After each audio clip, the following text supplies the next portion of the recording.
एक डॉक्टर जल्दी जल्दी अस्पताल में आवश्यक ऑपरेशन के लिए आता है। उसने अपने कपड़े बदले और तुरंत ऑपरेशन ब्लॉक में चला गया। उसने देखा कि लड़के के पिता हॉल में चक्कर लगा रहे हैं। डॉक्टर को देखते ही लड़के के पिता भड़क उठे और डॉक्टर से बोले कि आपको आने में इतनी देर क्यों लगी? क्या आप जानते नहीं हो कि मेरे बेटे की जान खतरे में है? आपको आपकी जिम्मेदारी का एहसास भी है या नहीं? डॉक्टर ने मुस्कुराया और बोला कि माफ़ कीजिएगा, मैं अस्पताल में नहीं था, इसलिए मैं जल्दी नहीं आ सका। अब मैं आ चुका हूँ।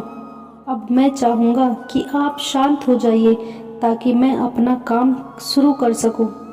लड़के के पिता कहते हैं कि मैं शांत हो जाऊँ। ये तुम्हारा खुद का बेटा होता तो क्या तुम शांत हो जाते? अगर तुम्हारा बेटा अभी मर जाए तो तुम क्या करोगे? लड़के के पिता ने चिल्लाकर पूछा।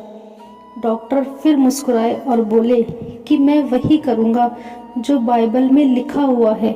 हम मिट्टी से आते हैं और मिट्टी को ही लौट जाते हैं। आप जाइए और अपने बेटे के लिए प्रार्थना कीजिए। भगवान की कृपा से हम अपनी तरफ से सबसे अच्छा करने की कोशिश करेंगे। इसके बाद लड़के का पिता बड़बड़ाया और बोले कि बहुत आसान होता है सलाह देना जब खुद का कोई लेना देना नहीं होता है।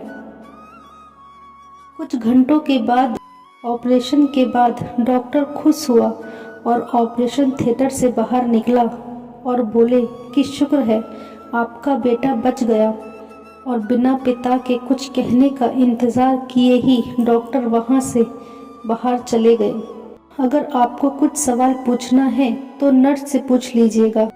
नर्स को वहाँ आते देख पिता ने नर्स से पूछा कि ये इतना घमंडी क्यों है कि ये कुछ देर के लिए रुक नहीं सकता था, क्योंकि मैं इससे अपने बेटे का हाल जान सकूं। नर्स ने उसको बताया कि कल इनके बेटे का एक रोड एक्सीडेंट में निधन हो गया और वो उसे दफनाने गए हुए थे। जब हमने उन्हें आपके बेटे के ऑपरेशन के लिए उन्हें बुलाया भेजा, तब वो आपके बेटे के ऑपरेशन के लिए वहाँ से निकल आए।